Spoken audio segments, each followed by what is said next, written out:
mengenai kesehatan reproduksi. Jadi sebelumnya perkenalkan dulu ya Bu, izinkan saya memperkenalkan diri. Nama saya Khairina Kusna yang bertugas pagi ini. Jadi sebelumnya saya boleh tahu Ibu siapa?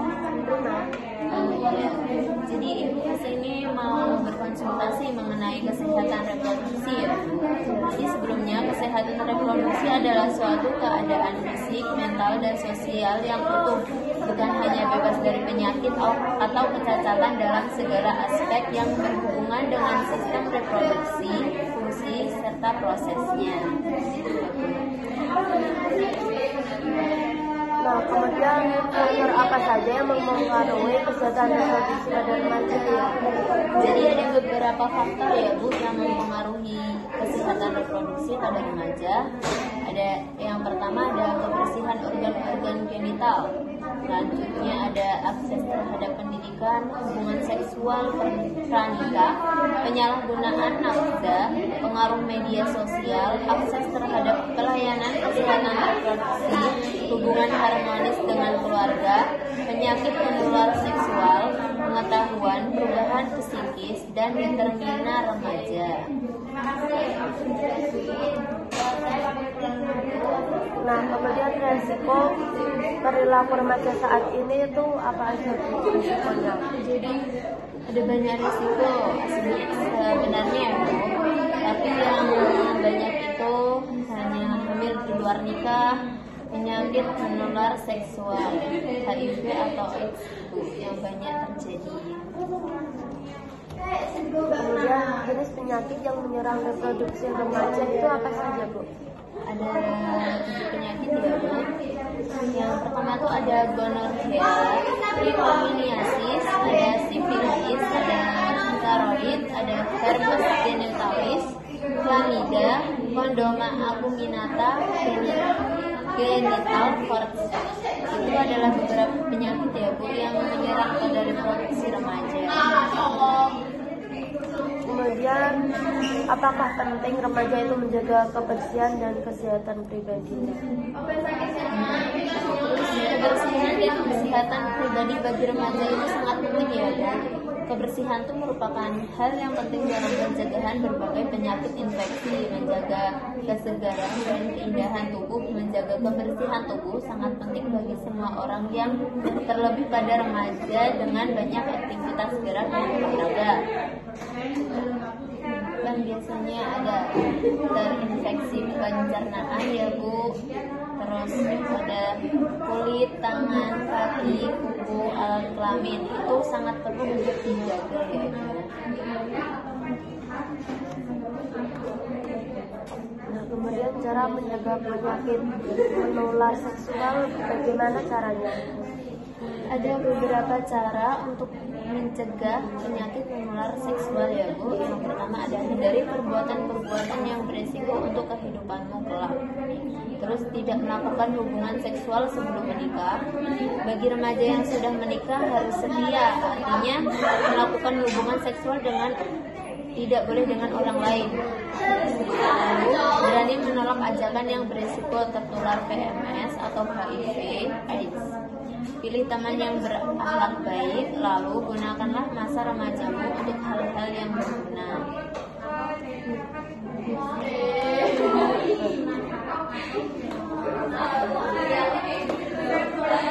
Jadi untuk saat ini apakah Ibu sudah paham?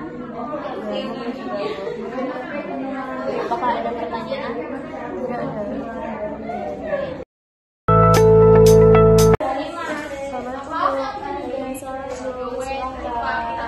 Ada keluarga apa ya? Saya mau bertanya mengenai tablet SE Bu. Oke, jadi sebelumnya izinkan saya memperkenalkan diri dulu ya Bu. Perkenalkan nama saya Khairina Kusna yang bertugas pada hari ini ya Bu. Untuk nama Ibu siapa ya? Jadi Ibu sendiri bukan dari tablet SE ya. Jadi SE adalah suatu komponen dari berbagai enzim yang mempengaruhi seluruh reaksi kimia yang penting di dalam tubuh. Ya.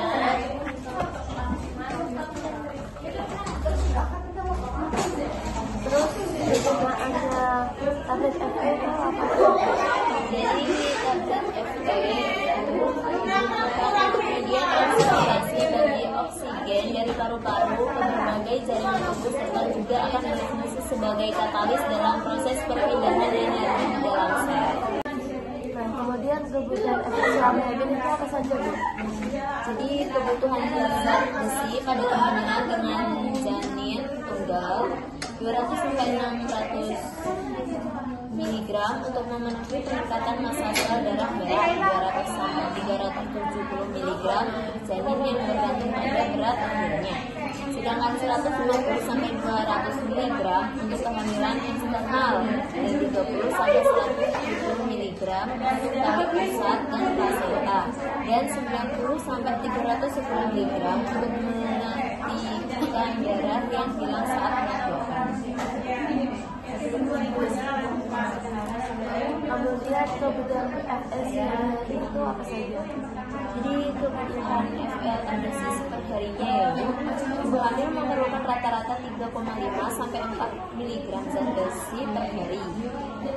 Kebutuhan ini meningkatkan secara signifikan dalam trimester terakhir yaitu dari rata-rata 2,5 mg per hari pada awal kehamilan menjadi 6,6 mg per hari.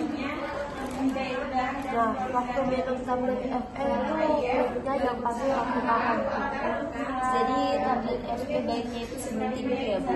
Pemberian zat besi harus dibagi serta dilakukan dengan interval sedikitnya 6 sampai 8 jam. Kemudian interval ini ditingkatkan hingga 12 atau 24 jam jika timbul efek samping. Kemudian cara minum tablet FE-nya bagaimana, Ibu?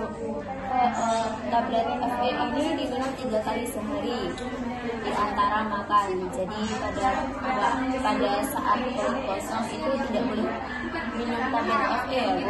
Jadi tablet FE ini dimakan setelah makan. Cara penyimpanannya itu bagaimana, Bu? Jadi tablet FE ini dapat disimpan di tempat kering dan tidak terkena sinar matahari langsung atau dengan dekat dengan sumber panas dan setelah dibungkus dibuka ditutup kembali. Kemudian apa saja sih efek samping dari FE, Bu? Merasakan mual, muntah, konstipasi, diare, ginjal warna kecoklatan. Itu adalah efek sampingnya ya. Kemudian apa saja sih makanan yang mengandung FE? Jadi makanan yang mengandung FE itu terdiri dari zat besi yang mengandung di dalam produk berwarna terutama daging merah, telur, serta ikan. Selain itu zat besi juga banyak terkandung di dalam berbagai jenis kacang-kacangan seperti kacang kedelai dan kacang hijau, berbagai jenis sayuran dan juga buah-buahan.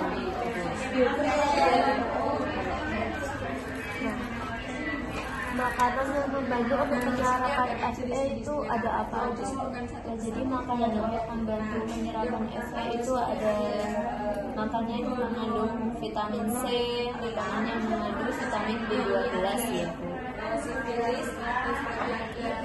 Kemudian apakah makanan yang menghambat penyerapan FE? Jadi ada beberapa makanan yang menghambat penyerapan FE. Yang pertama ada kopi, teh, garam, kalsium, magnesium, dan vitamin. Itu dapat menghambat penyerapan FE ya Bu. Kemudian cara mengolah makanannya bagaimana, Bu? Sebaiknya mengolahnya dengan dimasak untuk sekali penyajian karena kandungan gizinya akan rusak jika dihangatkan kembali.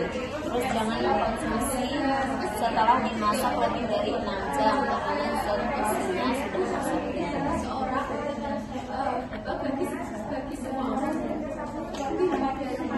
Jadi sampai sini apakah ada yang dipertanyakan Bu? Tidak. Semoga bermanfaat ya Bu. Assalamualaikum, Bu. Waalaikumsalam. Silakan Bu. Ya, Ada apa ya Ibu ini?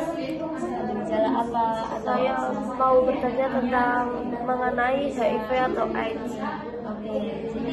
sebelumnya izinkan saya memperkenalkan diri dulu ya Bu. Perkenalkan, nama saya Herinato Abdulhusnai yang menjaga pagi ini. Dan Ibu sendiri namanya siapa? Memang. Jadi Ibu kan tadi bertanya mengenai HIV. Di HIV itu adalah sejenis virus yang menyerang sistem kekebalan tubuh manusia dan dapat menimbulkan AIDS. Sedangkan AIDS sendiri adalah kumpulan gejala atau sindroma akibat menurunnya kekebalan tubuh yang disebabkan infeksi oleh HIV. Nah, kemudian penyebabnya HIV atau AIDS itu apa sih? Jadi penyebab HIV atau AIDS itu adalah infeksi oleh virus HIV yang menyerang sistem kekebalan tubuh sehingga sel-sel pertahanan tubuh makin lama makin banyak yang rusak. Penderita HIV menjadi sangat rentan terhadap semua bentuk infeksi. Pada tahap akhir, penderita tidak bisa tahan terhadap kuman-kuman yang secara normal bisa dilawannya.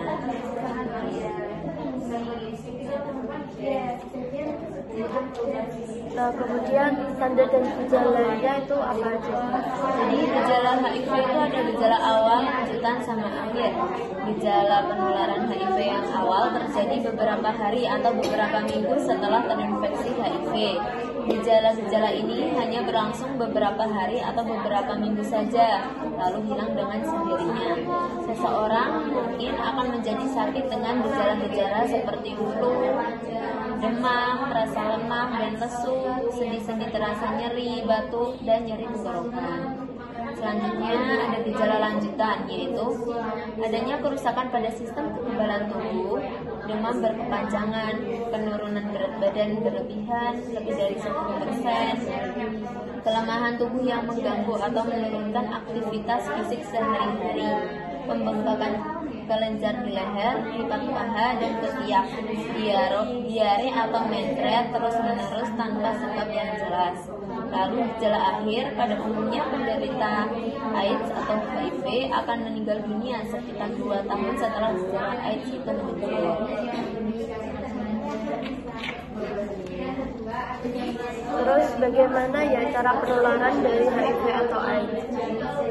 Cara penularan dari HIV atau AIDS itu ada beberapa ya. Yang pertama, melalui hubungan seksual dengan pengidap HIV atau AIDS, lalu ibu pada bayinya, terus darah dan produk darah yang tercemar, alat-alat untuk menoleh kulit, lalu menggunakan jarum suntik secara bergantian.